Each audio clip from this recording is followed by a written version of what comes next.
What's up, beautiful people? It's your favorite cousin, Rich. And I've been doing some shadow work. Reason being because I had a I had an encounter with a narcissist I used to date. And I was doing some research, just doing some research. And they say a lot of times if you're an empath or you're someone who seems to attract narcissists all the time, you usually had a narcissistic parent. And I always disregarded that fact. I never thought I did. But then it kept just in the back of my head. That thought never went away. This is recent. This has been like past 2 days. It's been back there. Like, you might have a narcissistic parent. And I had to sit and think. I was like, oh, there we go. And when it struck me, I was like, oh, this is the reason for the people-pleasing behaviors. This is the reason of never feeling like you accomplished anything. This is me speaking to me. Or never feel like you doing good enough or done anything good enough, or never been, applauded for your accolades. Or anytime you accomplish something, you feel like, it's okay. It's because you always had that narcissistic parent running in the background. I never really noticed it. Or maybe I did and I just ignored it as a coping mechanism. And I had to sit with it. I had to sit with it. And if you've been dealing with the narcissistic parent your whole life, I guess indirectly I have, you've had to raise yourself emotionally. A lot of times, these narcissistic parents gave you the basics of what you needed, food, clothing, shelter. Sometimes they didn't. But in my situation, the food, clothing, shelter, I got that. But the actual things that the kid needs or a child needs, besides that, the emotional, being there, emotionally being there, actually caring what that child wants to do, not what you want them to do. Really guiding them to see them grow and not just grooming them.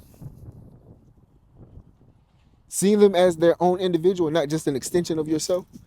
All these things are things that, I kind of missed. And now I see like the flaws or the holes that I got now as a grown adult. And now I see why I have those holes, why I have those flaws. The narcissistic parent trap. We ain't talking no Lindsay Lohan. If you know, you know. That's a good movie, though. That's a really good movie. I really fuck with that movie. The Parent Trap. But anyway, back to this serious topic. So if you've had a narcissistic parent, you know how it feels to raise yourself. You know how it feels to where you want to open up emotionally or vulnerable. You want to be vulnerable with your parents or a parent, yet they're not there, or yet they can't be there, or yet that door closes. You want to do something in life, accomplish something in life that's outside of the norm or outside what they think, yet you can't go to them about it because now their ears are turned off because it's not in alignment of how they think or how they feel it should go or how they see your life going. To me, that's one of the biggest trips, I would say, is that if you're not living in accordance to them and how they feel, how they see, you live in life wrong, and then the guilt trip comes. It's like now, I'm not going to lie to you, I've been so immune to the guilt trip that it don't even really work on me no more. And I think that's one of the worst things ever, is a parent or a narcissistic parent who uses the guilt trip on their child. I think it's one of the sickest things ever. It's almost like grow up. Grow up. It's like you have to stoop that low. You have that much. You have these many issues of controlling behavior that you will gaslight, you will lie, you will manipulate. You will, hold your attention, withhold your love if things not going your way or according to how you see or feel. That shit's sickening, bro. I ain't gonna lie to you. Like I said, I've been doing reflection of myself and where I lack at, my holes. What the fuck happened? Why I attract the people I attract? this and that. I've been doing and it hit me like a ding. And like I said, maybe it's always been there and I ain't been able to put name to face of it. Or maybe just as a healing mechanism or a coping mechanism, you just blindside it. You throw it in the back. But that shit sucked though. Because you had to raise yourself. So when people be like, oh, you had a 2-parent household and all that, I always felt like I didn't. I always felt like the whole 2-parent household thing, like I had it, I guess, like I said, with the food, clothing, shelter, yeah. But like the shit that a kid really need, the kid do need food, clothing, shelter, but the shit that a kid needs to be a full grown adult, man, that shit lack like I'm on, I ain't gonna lie to you. That shit was in the wind. That's why I feel so disconnected emotionally and just disconnected with my folks, especially my narcissistic parent. It's because like I never had that emotional connection. Never had it. Never been there. It's always almost been transactional. You do what I say, or you do how I feel, then I show you love, or I tell you I love you. And if you don't do it, then I withhold it.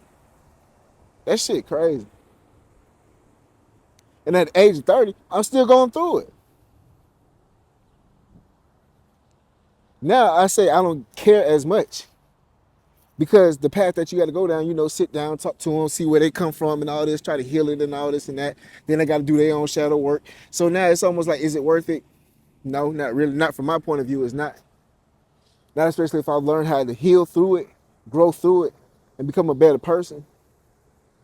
It's almost like it's on the other person at this point. Why you shaking up something that ain't even got to be shaking up? As long as you know, and I'm talking to myself or somebody who's in this position, as long as you know this is what it is, and you strive to do better, be better, than shit. That's on them at that point. They got to do the shadow work and realize why, what I'm saying, you're not talking to them, whatever the case may be. It sucks, but sometimes it is what it is what you got to do. Crazy. The narcissistic parent trap. It's cold. Like I always envied the father-son dynamic on TV, you know what I'm saying, where they be throwing the baseball in the front yard, or, he could talk to his dad about anything, or, anytime he had a conversation, it wasn't just about school or something serious. You could sit there and have a conversation with your daddy about girls or whatever. Never had that conversation with my pops. Never. So that's why I'm like, when people say you grew up with your pops, I'm like, yeah, but like I missed it, bro. Like the relationship you thinking about, the whole relationship you think about having with your daddy in the house, I did not have that. The only thing I had was like the discipline, or like of course the discipline gonna be there for the motherfucking narcissist, but you know what I'm saying, the discipline or like certain things, yeah, but the main chunk of what I really needed, bro, I learned that shit outside the house. I'm not gonna lie to you, like a lot of things that I learned as a person, as me being who I am now today, I learned outside the house. The basics of how to treat people, yeah, I learned inside the house. But the chunk of like who I am, I learned outside the house. So I say it's just reflection that I've done. The narcissistic parent trap. Comment down below. You know what I'm saying? Your experiences. If you've been through something like this before, or you going through it now. How you grew through it. How you healed from it. Or if you just not realizing it yourself. I'm gonna speak more on it. I'm gonna end this for right now so I can save some more for later. Anyway, this is your favorite cousin Rich. I greatly do appreciate y'all for watching. Y'all be safe. Love and blessings.